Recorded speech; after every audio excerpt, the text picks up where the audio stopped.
Middle টার্মের একটা গুরুত্বপূর্ণ রুলস হচ্ছে প্রথম রাশিটার যেই পাওয়ার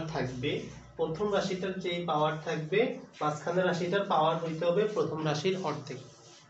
কম বেশি হলে চলবে না, তাহলে মিডল টার্ম হবে না। আবার বলতেছি, প্রথম রাশির যে পাওয়ারটা থাকবে মাঝখানের রাশিটার পাওয়ার হইতে হবে প্রথম রাশিটার অর্ধেক।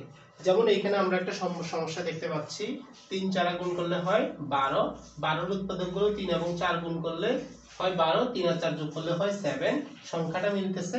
এবং সেই ক্ষেত্রে আমরা দেখতে পাচ্ছি 4x² + 3x² + 3 কমন আনকমন নেওয়ার পর এই দুইটা টেবিল অর্থাৎ এই দুইটা ব্র্যাকেটের ক্ষেত্রে মান একই আসতেছে।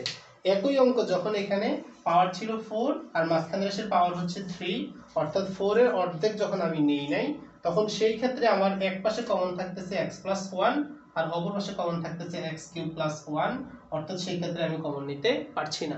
সুতরাং মিডল টার্মের একটা গুরুত্বপূর্ণ রুলস হচ্ছে প্রথম রাশিতে যেই পরিমাণ সূচক থাকবে বা পাওয়ার থাকবে মাঝখানের রাশিটার পাওয়ার হইতে হবে তার অর্ধেক, অথবা এইটাতে মিডল টার্ম সম্ভব না, অন্য রুলস অ্যাপ্লাই করতে হবে।